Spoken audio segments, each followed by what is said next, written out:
Hello and welcome guys, मेरा नाम है भार्गव भारद्वाज। आरटीजी सीरीज के रास्ते पे हैं। बिजनेस स्टडीज का टाइम आ चुका है। Day number 5 part number 2 of business studies जो आप रिसीव कर रहे हैं सुबह में, मतलब पहले वाले पार्ट में we finish the chapter business services. इस पार्ट में हम लोग चालू कर रहे हैं नया chapter emerging modes of business. वैसे तो मैं चाहता तो इस चैप्टर को इसी वीडियो में खत्म कर सकता था, बट फिर कंटेंट जो आपको देना था वो कम हो जाता है, इसलिए आई डिसाइडेड कि इस चैप्टर को भी हम 2 पार्ट में डिवाइड करेंगे जैसे हम बाकी चैप्टर्स को करते आ रहे हैं। और अगले दिन मतलब day 6 of business studies part number 1 तक ये चैप्टर हमारा खत्म होगा। आज हम इस चैप्टर की शुरुआत कर रहे हैं जहां पे हम लोग कुछ डेफिनेशंस, मीनिंग्स पढ़ेंगे और कितने टाइप के ऑनलाइन बिजनेसेस होते हैं वो देखेंगे। तो सबसे पहले हमारे पास आता है ई बिजनेस का मतलब। ई बिजनेस क्या है? It is a means conducting business और trade using computer network that is internet. मतलब बिजनेस को, आपको जो भी आपका बिजनेस है, आपका ट्रेडिंग का बिजनेस है, आपका किसी भी चीज का मैन्युफैक्चरिंग का बिजनेस है, कि कोई भी बिजनेस आपको करना है थ्रू इंटरनेट, तो आप उसको ई बिजनेस कहते हो। फिर नेक्स्ट सवाल आता है, सर ई कॉमर्स हम बहुत सुन रहे हैं, डिजिटलाइजेशन में बहुत सुना है, कोरोना पेंडेमिक में हमने सुना है ई कॉमर्स बहुत तेजी से आगे बढ़ रहा है। तो ये क्या ई कॉमर्स और ई बिजनेस अलग अलग होते हैं? तो जी हाँ, ई कॉमर्स और ई बिजनेस अलग अलग होते हैं। Amazon जो करता है वो ई बिजनेस करता है, लेकिन हम इसको ई कॉमर्स बोल देते हैं।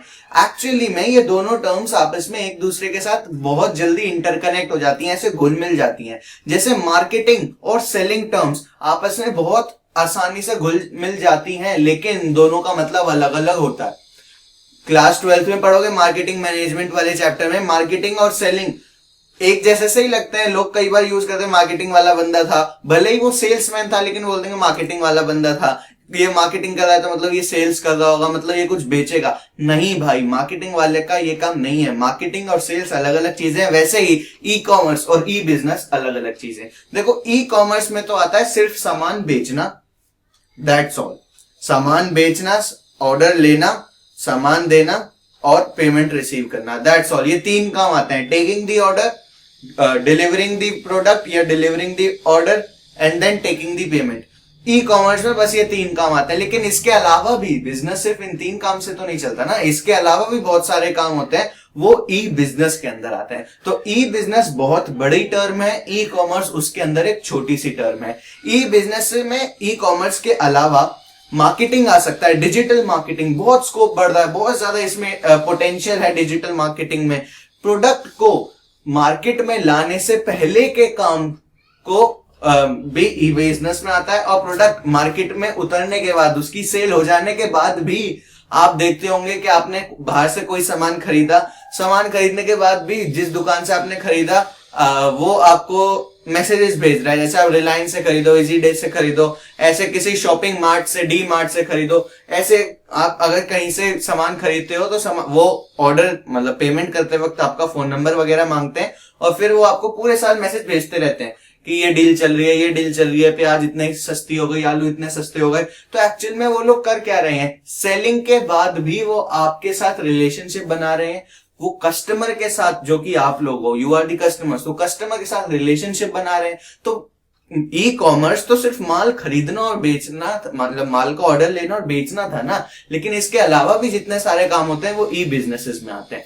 तो ई बिजनेसेस आप कह सकते हो पापा है और ई कॉमर्स उनका बेटा है। तो e commerce covers the business interaction with customers. तो बिजनेस ने जितना कस्टमर के साथ इंटरैक्ट किया सिर्फ उतना ही, मतलब ऑर्डर लेना, ऑर्डर देना और पेमेंट रिसीव करना, that's all. Whereas e business covers e commerce and other activities like inventory management, finance, HR etcetera. Inventory management मतलब आपने देखा होगा ना कि जो इतने बड़े बड़े आप उसमें जाते हो, रिलायंस मार्ट्स वगैरह, ट्रेंड वगैरह, सब्जी खरीदने मॉल्स में जाते हो, तो उनके यहाँ कुछ पेमेंट काउंटर्स होते हैं। तो वो काउंटर्स पे वो लोग एंट्री करते रहते हैं कि ये सामान गया, ये सामान गया, लास्ट में वो ऑर्डर निकाल के दे देते हैं।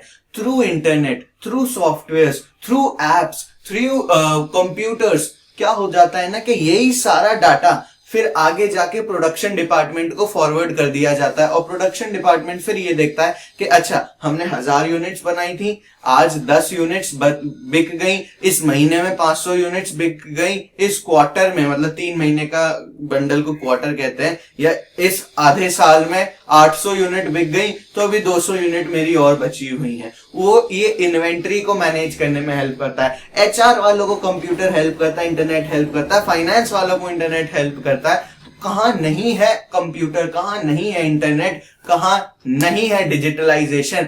बिजनेस तो चलते ही डिजिटल की वजह से है। आजकल सारे business, the business who is not digital at this time of the century where we are living, if the business is not digital, that means the business does not exist. फिर आते हैं हम scope of e business. E business का क्या scope है भाई? ई business का बहुत तगड़ा स्कोप है, बहुत वाइड स्कोप है, बहुत बड़ा स्कोप है, क्योंकि सारे के सारे बिजनेसेस तो ई होने वाले हैं ना। मैंने अभी बताया ना कि अगर आप बीइंग अ बिजनेस, आप you are not on e any platform, you are not on internet, you are not doing a business then. जैसे देखो यार, मैं तो बिजनेस भी नहीं कर रहा हूं, बट फिर भी मैं इंस्टाग्राम पे हूं, वहां से आपको सारी अपडेट्स मिलती हैं। मैंने हाल ही में ही पोस्ट किया इंस्टाग्राम पे कि आज तो नहीं, खैर पहले लेटेस्ट पोस्ट जो थी मेरी इंस्टाग्राम पे, तो उसमें मैंने बताया था कि आरटीजी सीरीज जो है हमारी वो 50% कंप्लीट हो गई है, 75% कंप्लीट हो गई है, उसकी रिकॉर्डिंग खत्म हो गई है। मैं पिक्स शेयर करता हूँ आरटीजी सीरीज की, मतलब मैंने करी थी, और आपको डेली अपडेट्स मिली थी। तो बीइंग अ बिजनेस, मैं तो बिजनेस भी नहीं कर रहा, फिर भी I am on internet, I am on Instagram, I am on Facebook, हर जगह हूं। जरूरी है ऐसा होना, बिकॉज अगर आप you are not doing marketing, you are not on internet, that means you are not doing a business. अब ये यूट्यूब मेरा अगर तुम देखो तो इट्स अ बिजनेस, क्योंकि मेरे को सब्सक्राइबर्स चाहिए, मेरे को स्टूडेंट्स चाहिए, बिकॉज आप में से ही कुछ स्टूडेंट तो फिर आगे जाके रियलिटी में मेरी ऑनलाइन क्लासेस लोगे, मेरा face to face online classes लोगे, अगर मेरे आसपास रहते होगे तो फिर आके face to face classes, physical classes, offline classes भी लोगे। आप में से ही कोई होगा ना। तो मेरे को तो एक तरीके से, मैं तो अपने कस्टमर्स बिल्ड कर रहा हूँ, मैं तुम्हें पढ़ा थोड़ी रहा हूँ, पागल हो गया, मैं तुम्हें नहीं पढ़ा रहा, मैं तो कस्टमर्स बिल्ड कर रहा हूँ। चलो मजाक अलग यार, पढ़ा ही रहा हूँ। मेरे को पैसे ऐसे से कोई ज्यादा फर्क पड़ता नहीं है यार, तुम लोगों के नंबर अच्छे आ जाए, that's a reward for me. Next मतलब स्कोप ऑफ ई बिजनेसेस हम डिस्कस करें तो सबसे पहला ऑनलाइन बिजनेस जो ई बिजनेस का टाइप हमारे पास है वो है B2B बिजनेस। आप देखो B2B बिजनेस, अब वैसे ये TO वाला 2 था, लेकिन नाम अच्छा बनाने के लिए, ताकि आसानी से याद हो जाए, इसको B2B कर दिया गया। B2B बिजनेस मतलब ऐसा बिजनेस जिसमें सेलर और बायर, किसी बिजनेस में दो चीजें होती हैं, मतलब दो पार्टीज होती हैं, एक होता है सेलर और एक होता है बायर, बरोबर। कोई कुछ सामान बेच रहा होगा, कोई उस सामान को खरीद रहा होगा, ऑब्वियसली। तो जो सेलर है और जो बायर है वो दोनों ही बिजनेस फर्म्स हैं, बिजनेस एंटिटीज हैं, कॉर्पोरेट्स हैं, ऑर्गेनाइजेशंस हैं, इंडिविजुअल्स नहीं हैं। उस केस को हम कहते हैं B2B बिजनेस। जैसे आप देखो बहुत ज्यादा फायदेमंद रहता है, या मैं फॉर एन एग्जांपल अगर आपको दूं तो मेरा एक बिजनेस है, मैं जिसको सामान बेच रहा हूं, एग्जांपल समझते हैं ना, मेरा कोई बिजनेस है, मैं जिसको सामान बेच रहा हूं उसका एक बिजनेस है, और वो फाइनली कस्टमर्स को भेजा रहा है। फॉर एग्जांपल मैं बोलता हूं मेरी डिजिटल मार्केटिंग एजेंसी है, मैं बिजनेसेस के लिए वेबसाइट्स बनाता हूं, बरोबर। मैं बिजनेसेस के लिए वेबसाइट्स बनाता हूं, मैं बिजनेसेस के लिए उनके सोशल मीडिया अकाउंट्स हैंडल करता हूं, फॉर एग्जांपल। तो मेरा business is what? Website designing. मेरा कस्टमर जो है दैट इज बिजनेस, मतलब दैट इज जिसके लिए मैं वेबसाइट बना रहा हूं वो भी बिजनेस है, उसका भी अपना खुद का बिजनेस है, तभी तो वो मुझसे वेबसाइट बनवा रहा है ना, वो अपने बिजनेस के लिए वेबसाइट बना रहा है। तो मैं एक बिजनेस, मेरे कस्टमर का भी अपना एक बिजनेस, और वो फाइनली जाके फिर फाइनल कंज्यूमर, जो अल्टीमेट कंज्यूमर होता है चीज का, जो लास्ट में जाके सामान को खरीदता है, परचेज करता है, कंज्यूम करता है, वो फिर उससे डील कर रहा है। तो मेरा business is dealing with some other business. तो जब बिजनेस टू बिजनेस के बीच में ट्रांजैक्शन होती है उसको B2B बिजनेस बोलते हैं। क्रिएशन ऑफ यूटिलिटीज और delivering of values require business to interact with other business. देखो भाई, ये तो बहुत ज्यादा क्लियर है कि कोई भी बिजनेस अकेला कुछ नहीं उखाड़ सकता। अगर उसको क्रिएशन ऑफ यूटिलिटीज करना है, मतलब प्रोडक्ट बनाना है, इकोनॉमिक्स में हमने पढ़ा था ना फर्स्ट चैप्टर में, product is what? A bundle of utilities. तो अगर उसको क्रिएशन ऑफ यूटिलिटीज करना है, अगर उसको वैल्यू डिलीवर करनी है, मतलब प्रोडक्ट ना ही केवल लोगों तक पहुंचाना है, बट एक ऐसा प्रोडक्ट बनाना है जो लोगों की जिंदगी में उनको फायदा दे, तो इन सब के लिए उसको दूसरे बिजनेसेस की मदद लेनी ही पड़ेगी। कोई भी बिजनेस सेल्फ सफिशिएंट नहीं होता है। तो जब एक बिजनेस दूसरे बिजनेस को माल बेचता है तब उसको B2B बिजनेस कहते हैं। नेक्स्ट है इंटरनेट कैन बी यूज। अच्छा, इंटरनेट का कैसे यूज हो सकता है इसमें? भाई साहब चलो मेरा डिजिटल मार्केटिंग वाला ही एग्जांपल ले लेते हैं। मेरी एजेंसी है, मैं डिजिटल मार्केटिंग कर रहा हूं, ठीक है, मैंने एड्स चलाए अपने इंस्टाग्राम पे, फेसबुक पे कि देखो मेरी डिजिटल मार्केटिंग एजेंसी है, आओ आओ मुझसे सर्विसेज लो। कोई बंदा, आई एम इन दिल्ली, कोई बंदा बेंगलोर का बिजनेस चालू करना चाहता है, he wants me to make his website, उसने मेरे को कांटेक्ट किया, hi Bhargav I want to have a website, and फिर मैंने यहां से रिस्पॉन्ड किया, yes we will make it, you give your business details, we have these packages, और फिर हमने बात कही, तो फिर उस बंदे ने ऑर्डर प्लेस। तो बिजनेस कहां इंटरनेट यूज हो सकता है? हम दोनों की कम्युनिकेशन में। वो मेरे को ऑर्डर दे इस चीज में, मतलब प्लेसिंग ऑफ ऑर्डर में, प्लेसमेंट ऑफ ऑर्डर में, फिर जब मैं वेबसाइट बना के उसको दे दूंगा तो वो मेरे को पैसे देगा, मेरी फीस देगा। तो मेकिंग पेमेंट में हर जगह पे इंटरनेट यूज हो सकता है, हर जगह पे कंप्यूटर यूज हो सकता है। नेक्स्ट फॉर्म जो हमारे पास बिजनेस की है वो B2C business, that is business to customer. ये नॉर्मल वाला बिजनेस है जो हम सबके दिमाग में आता है कि मेरा एक बिजनेस है, मैं कोई सामान बना रहा हूं, वो कोई खरीद रहा है और उसके बदले मेरे को पैसे मिल रहे हैं। दिस इज नॉर्मल बिजनेस कि मेरा सामान लोगों के घर में जा रहा है, लोगों से यूज कर रहे हैं, that is normal business. B2C business where one party or the seller is a business firm and a buyer is a customer. Online shopping सबसे पहले हमारे दिमाग में आती है जब हम इस चीज की बोलते हैं, B2C बिजनेस को बोलते हैं, तो सबसे पहले इंटरनेट भी है, बिजनेसेस भी हैं, B2C भी है। तो ये सारे शब्द जब हम सुनते हैं तो हमारे दिमाग में आता है ऑनलाइन शॉपिंग, Amazon, फ्लिपकार्ट, ठीक है, कि हम इनको याद कर रहे हैं कि हम वी आर कस्टमर्स, हम जाते हैं, वो सामान बेचते हैं, हम सामान खरीदते हैं, दो पार्टीज इन्वॉल्व है, उसका बिजनेस और मैं एज अ कस्टमर। तो ये सबसे पहले ये हमारे दिमाग में आता है। लेकिन आगे वाली लाइन सुनो, and digital marketing which include selling. तो B2C बिजनेसेस में केवल ई कॉमर्स नहीं आता है, उसके अलावा, मतलब ये सेलिंग के अलावा, विच इंक्लूड सेलिंग, सेलिंग के अलावा मार्केटिंग भी आता है। और सेलिंग हमने पहले देख ही चुके, मतलब मार्केटिंग और सेलिंग हम पहले बात कर ही चुके हैं कि मार्केटिंग बहुत बड़ी टर्म है, सेलिंग बहुत छोटी टर्म है, उसका एक पार्ट है प्रोडक्ट का मार्केट में आने से पहले और इंसान को या कस्टमर को बेचने के बाद जितनी भी सारी एक्टिविटीज होती हैं वो सारे भी मार्केटिंग में आती हैं। नेक्स्ट है marketing begins before the product is offered and continues after till it is sold.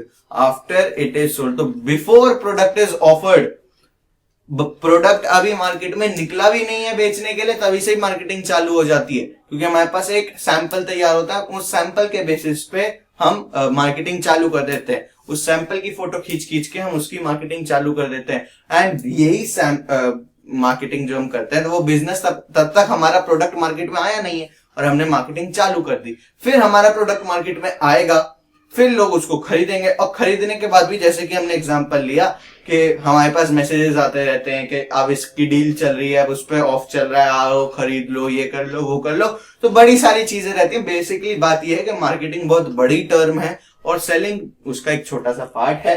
Shopping e commerce के अंदर आ जाए, तो ये सारी चीजें B2C बिजनेसेस में इन्वॉल्व होती हैं। नेक्स्ट हमारे पास बिजनेस की टाइप है intra B business. Intra B business में बी, ये वाले बी का मतलब तो बिजनेस हो गया। इंट्रा बिजनेस का क्या मतलब है?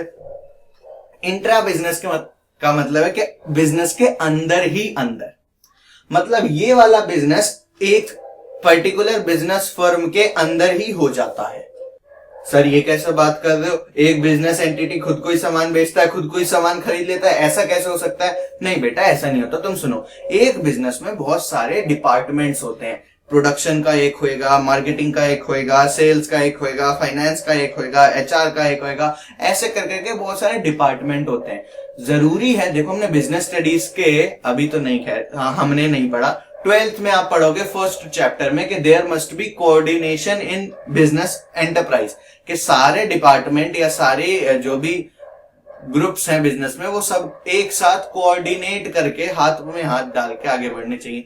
तो वही बात है कि क्योंकि इतने सारे डिपार्टमेंट्स हैं, तो हर डिपार्टमेंट को एक दूसरे के इंफॉर्मेशन की जरूरत रहती है। मार्केटिंग वाले को जरूरत है कि जो भाई मैंने मार्केटिंग किया था उसका उससे सेल्स बढ़ी नहीं बढ़ी, तो वो मेरे को सेलिंग वाला बताए। तो मार्केटिंग को सेलिंग डिपार्टमेंट की इंफॉर्मेशन की जरूरत है, सेलिंग डिपार्टमेंट को प्रोडक्शन डिपार्टमेंट की इंफॉर्मेशन की जरूरत है कि वो बताए कि सामान बना नहीं बना, तब मैं सेलिंग चालू करूं, या जितना बिक गया कितना और बाकी है, ये इस बात का मैं ध्यान रखूं। प्रोडक्शन वाले को फाइनेंस वाले की इंफॉर्मेशन की जरूरत है कि मेरे को बताओ कितने का सामान बना, कितने का रॉ मटेरियल्स आया, कितने का वो सब लगा। ये इंफॉर्मेशन उसको चाहिए प्रोडक्शन वाले को कि कितने का बेचा जाएगा, फिर मैं उसी हिसाब से प्रोडक्शन करूं।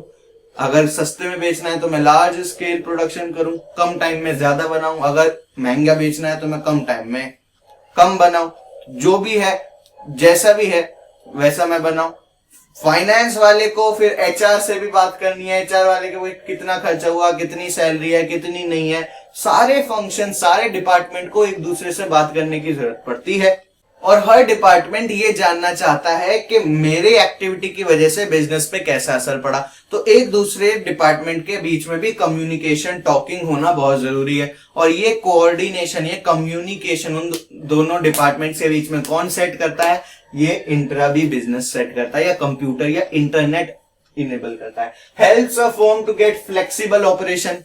फ्लेक्सिबल ऑपरेशन भाई, अगर सेल्स वाला बताएगा ही नहीं मार्केटिंग वाले को कि तेरी मार्केटिंग से सेल्स बढ़ी या नहीं बढ़ी, तो मार्केटिंग वाला तो वही चीज करता रहेगा जो अभी तक कर रहा था, मतलब गलत चीज, क्योंकि उससे तो सेल्स बढ़ी नहीं रही थी। जब सेल्स वाला मार्केटिंग को बताएगा कि भाई तू जो काम कर रहा है उससे सेल्स नहीं बढ़ रही है, तब मार्केटिंग वाला जाके अपना तरीका चेंज करेगा, वो दूसरे तरीके से सोचेगा, वो दूसरी स्ट्रेटेजी लगाएगा। तो एक दूसरे की इंफॉर्मेशन अगर जल्दी जल्दी दूसरे डिपार्टमेंट को मिलती रहे तो उससे ऑपरेशंस, मतलब काम का जो एक्टिविटी है बिजनेस का, वो बहुत ज्यादा।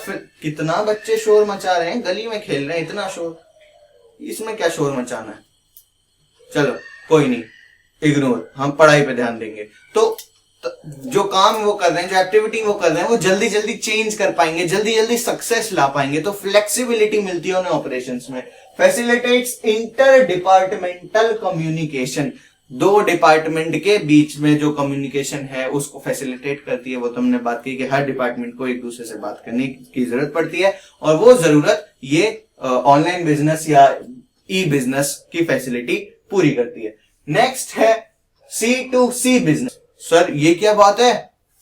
कस्टमर सामान बेच रहा है कस्टमर को, बिजनेस तो इसमें कहीं है ही नहीं। C2C ये कैसा बिजनेस है?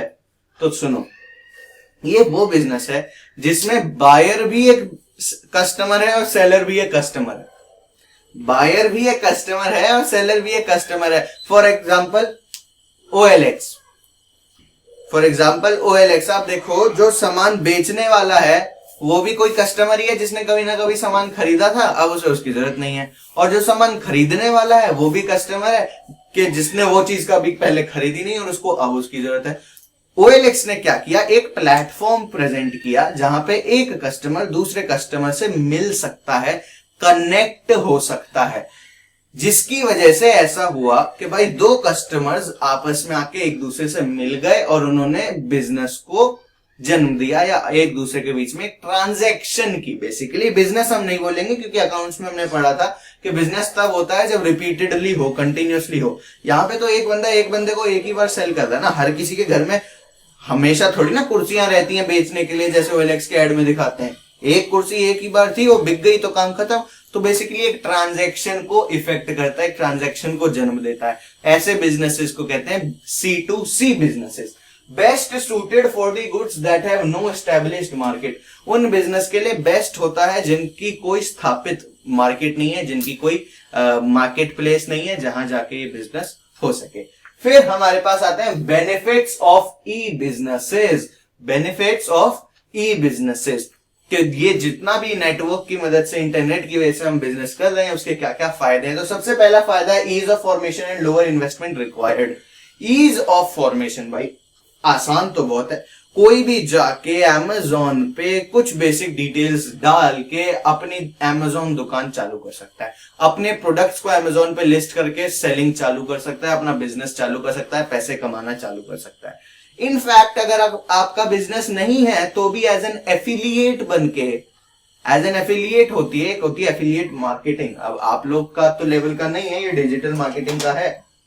तो इसमें क्या होता है ना कि आप किसी और का सामान बेचते हो और वो बंदा जिसका सामान बिका वो बदले में आपको जितने का भी सामान बिकता है उसका कुछ कमीशन देता है। 10% दे दिया, 9% दे दिया, 8% दे दिया, व्हाटएवर।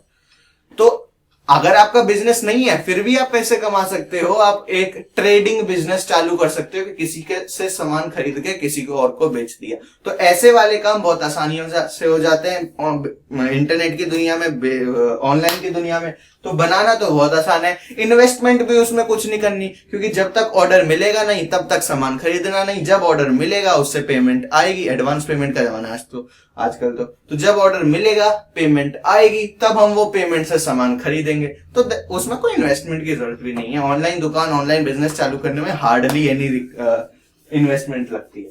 नेक्स्ट है कन्वीनियंस। क्यों भाई कन्वीनियंस? देखो एक ऑनलाइन बिजनेस को कितनी ज्यादा कन्वीनियंस है कि वो एट वॉट एवर टाइम, जिस भी टाइम पे मतलब बिजनेस का ओनर सो रहा है, रो रहा है, खड़ा है, बैठा है, what ever he is doing, उसका बिजनेस ऑर्डर्स रिसीव करता रहेगा। और कस्टमर्स के लिए कन्वीनियंस है कि कस्टमर अपने घर में हो, ऑफिस में हो, गाड़ी में हो, बाथरूम में हो, कहीं भी हो, वो वहां से बाइंग कर सकते हैं, ऑर्डर प्लेस कर सकते हैं। दोनों के लिए ही बहुत ज्यादा कन्वीनियंट है, क्योंकि 24/7 दोनों की ही सर्विसेज चालू रहती हैं, दोनों की एक्टिविटीज चालू रहती हैं। फिर बात आता है स्पीड की। तो ये स्पीड, इंस्टेंट अप्रूव हो जाता है ऑर्डर, इंस्टेंट ऑर्डर सामने वाले के पास पहुंच जाता है, वो फटाफट ऑर्डर तैयार करता है, इंस्टेंटली आप ऑनलाइन पेमेंट कर देते हो। सारे काम इतनी स्पीड, जूम जूम जूम तेजी से होते हैं इंटरनेट की दुनिया में, तो कि अगर फिजिकली करने जाओ तो घंटा भर जाए। पहले आप चल के जाओगे उस दुकान के पास, वो ऑर्डर दोगे, फिर वो ऑर्डर पैक करेगा, फिर आप जेब में से पैसे निकाल के गिन के उसको दोगे, फिर वो जो पैसे रिटर्न करेगा उसका हिसाब लगाओगे। सब छोड़ो भाई, ऑनलाइन ऑर्डर्स फटाफट टिक टिक टिक क्लिक, कुछ क्लिक्स में आपका ऑर्डर प्लेस हो गया, कुछ क्लिक्स में आपकी पेमेंट हो गई। बैलेंस कुछ होना नहीं, क्योंकि जितने देने हैं एग्जैक्टली उतने रुपए आप दे सकते हो, इवन पैसे भी आप उतने पॉइंट में दे सकते हो। तो बहुत ज्यादा स्पीड है, बहुत ज्यादा कन्वीनियंस है। नेक्स्ट है ग्लोबल रीच। क्योंकि ऑनलाइन की दुनिया में ऐसा तो है नहीं ना कि इंडिया का नेटवर्क अमेरिका में नहीं चलेगा, अमेरिका का इंटरनेट ऑस्ट्रेलिया में नहीं चलेगा। आपने एक जगह दुकान खोली, एक जगह अपना बिजनेस ऑनलाइन लेके गए, अब whoever may be from entire world आपके बिजनेस को देख सकता है और आपको ऑर्डर दे सकता है। तो ग्लोबल रीच बढ़ गई है एक बिजनेस की, कि वो दुनिया में कहीं से भी क्लाइंट्स ले सकता है। आजकल हमारी इंडिया की छोटी छोटी कंपनीज भी फॉरेन क्लाइंट्स ला पा रही हैं, फॉरेन क्लाइंट्स से ऑर्डर ले पा रही हैं, डिजिटल प्रोडक्ट्स उनको डिलीवर कर पा रही हैं। जैसे कि मैंने अभी एग्जांपल दिया था कि मेरी डिजिटल मार्केटिंग एजेंसी है और क्या नाम है, मैं वेबसाइट्स का काम बनाता हूं। तो भाई मेरे को वेबसाइट देखो, मैं दिल्ली में रहता हूं, मैंने बैंगलोर से ऑर्डर ले सकता हूं, मैं बैंगलोर से क्या, मैं बल्गेरिया से ऑर्डर ले सकता हूं, मैं कैलिफोर्निया, यूएसए, लंदन, कहीं से भी ऑर्डर ले सकता हूं। बिकॉज इंटरनेट तो हर जगह है ही ना बाबू, इंटरनेट तो हर जगह सेम ही है। नेक्स्ट हमारे पास पॉइंट आता है movement towards paperless society. Movement towards paperless society. तो यार देखो, पेपर की वजह से पेड़ लोग बहुत कटते हैं, बहुत पॉल्यूशन वगैरह होता है, पेड़ कट जाते हैं, डिफॉरेस्टेशन होता है, और आधे पेपर्स तो इतने वेस्ट जाते हैं क्योंकि एक ही साइड लिखी जाती है, दूसरी साइड पे तो कोई लिखता ही नहीं है। तो उसको सब रिड्यूस करने के लिए, ट्रीज का नंबर बढ़ाने के लिए एंड इन्वायरमेंट को सपोर्ट करने के लिए जरूरी था कि हम लोग पेपर का त्याग करना चालू करें। लेकिन ऐसे तो ये हो नहीं पाता ना। तो ऑनलाइन ने बहुत अच्छी फैसिलिटी दी कि सारे ऑर्डर्स ऑनलाइन, सारी पेमेंट्स ऑनलाइन, ठीक है। इनफैक्ट जो कागज बनता है, जो नोट बनते हैं वो भी कागज से ही बनते हैं। जो रुपये बनता है, 10 रुपए का नोट, 50 का नोट, 100 का नोट, 1000 का नोट, सब कागज से ही बनते हैं, उससे भी दिक्कत है ना। तो सब ऑनलाइन पेमेंट करो, सारी रिसिप्ट आपके पास निकल के आ जाएगी, स्क्रीनशॉट लो, फोन में सेव करो, काम खत्म। कोई जरूरत ही नहीं है पर पेपर यूज करने का। तो ऑनलाइन बिजनेस या ऑनलाइन फैसिलिटी बहुत ज्यादा लोगों को पेपरलेस सोसाइटी की तरफ लेके जा रही है, जहां पे ना ही केवल उन लोगों का बल्कि एनवायरमेंट का भी ख्याल रखा जा रहा है। तो विद दिस हमारा इस पार्ट का काम होता है खत्म। बीपीओ और केपीओ हमारे दो टॉपिक्स रह गए हैं। केपीओ शायद आपके सिलेबस में से निकाल दिया गया है, बट मेरे को पढ़ाना है, क्योंकि ये वीडियो सिर्फ इस बार जो 11th में के बंदे हैं वो तो देखेंगे नहीं। एक्चुअली में होगा ये कि ये वीडियो यूट्यूब पे हमेशा के लिए पड़ी रहेगी। तो अगले साल जो 11th में आएंगे उनके लिए भी सिलेबस तो हार्डली चेंज होता है, उनके में तो आएगी ना केपीओ, तो उनके लिए फिर मेरे को नई वीडियो रिकॉर्ड करनी पड़ेगी, नए झंझट होंगे। इससे अच्छा मैं जब मेरे पास टाइम है अगली वीडियो के लिए, अगली वीडियो में, तो मैं उसी में इंक्लूड करूंगा। बहरहाल आप लोग भी पढ़ लेना, कोई ज्यादा फर्क नहीं पड़ता। चलो वो अगली वीडियो की बात है, वो अगली वीडियो में डिस्कस करेंगे। फिलहाल जो हमारा काम है वो ये है कि हमने तो आप पढ़ा दिया, आपको कितना समझ में आया वो आप बताओगे वीडियो को लाइक करके, अगर समझ में आया नहीं वो आप बताओगे, और चैनल को करना सब्सक्राइब, ताकि जो बची हुई पार्ट्स है, 5 दिन बीते हैं बच्चों सिर्फ आरटीजी सीरीज के, अभी 6 दिन बच रहे हैं, उसकी भी वीडियो चाहिए ना। पूरा सिलेबस 11th का खत्म करना है ना, नैया पार लगाना है, 80 पार, अब की बार 80 पार। तो जो भी होगा आपको मिलेगा, तो तभी जो भी न्यूज होगी, जो भी अनाउंसमेंट होगी मिलेगा तभी जब चैनल को सब्सक्राइब किया होगा और बेल आइकन दबाया होगा। तो चैनल को सब्सक्राइब कीजिए, बेल आइकन दबाइए, वीडियो को लाइक करके बताइए मैंने अच्छा पढ़ाया नहीं पढ़ाया। तो that's all for today, thank you and have a nice day.